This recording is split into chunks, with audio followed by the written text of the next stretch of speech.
Welcome to all. கற்றவருக்கு சென்ற இடமெல்லாம் சிறப்பு. கல்வியே சிறந்த செல்வம். பிளாக் எஜுகேஷன் ஆஃபீஸர் எக்ஸாமுக்கான 1 வேர்டு தான் இப்போ பார்க்க போகிறோம். இம்பார்ட்டன்ட் கொஸ்டின் தான் இது. நெடுநெல் வாடையின் பாட்டுடை தலைவர் தலையாலங்காலத்து செருவென்ற பாண்டியன் நெடுஞ்செழியன். நெடுநெல் வாடையின் பாடல் அடிகள் 188. நெடுநெல் வாடையின் அகமா புறமா என்ற சிக்கலுக்குரிய பாடல் அடி வேம்பு தலையாத்த நோன்கால் எக்கம். 10 பாட்டில் 2 பாடல்களை பாடியவர் நக்கீரர், கடியலூர் உத்திரக்கண்ணனார்.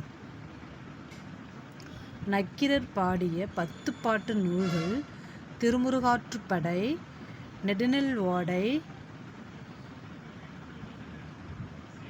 கடியலூர் உத்திரக்கண்ணனார் பாடிய 10 பாட்டு நூல்கள் பெரும்பானாற்றுப்படை, பட்டினப்பாலை.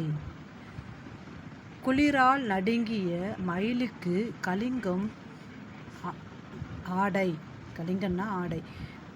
ஆடை வழங்கியவன் பேகன்.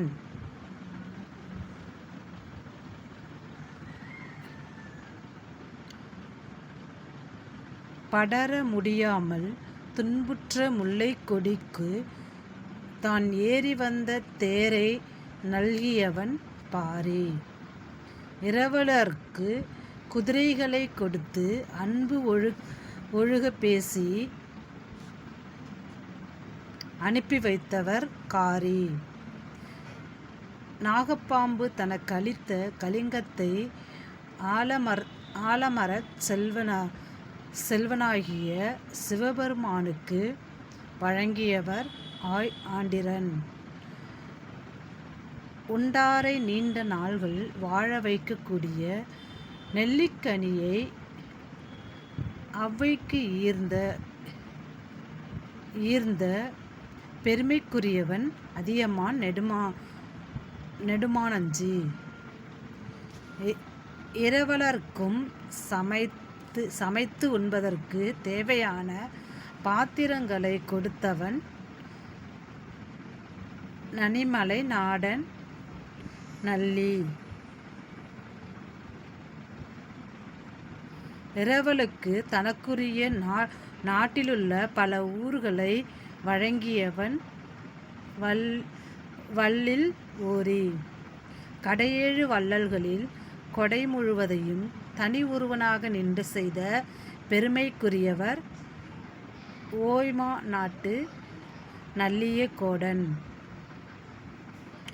சங்க பாடல்களில் மிக அதிகமான எண்ணிக்கையில் பாடல் பாடிய புலவர் கபிலர். சங்க காலத்தில் இருந்த வெண்பார் புலவர்கள் 30 பேர். 30 பேருக்கு மேல். 17 மேல்கணக்கு நூல்கள், 8 தொகை, 10 பாட்டு.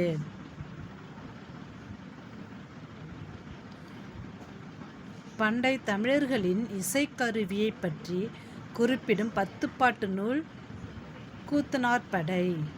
முல்லைப்பாட்டின் மறுபெயர் நெஞ்சாற்றுப்படை. முல்லைப்பாட்டின் ஆசிரியர் நம்பூதனார். முல்லைப்பாட்டில் உள்ள அடிகள் 103.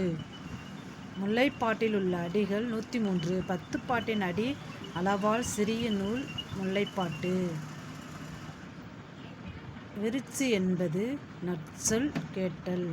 குறிஞ்சிப்பாட்டின் ஆசிரியர் கபிலர்.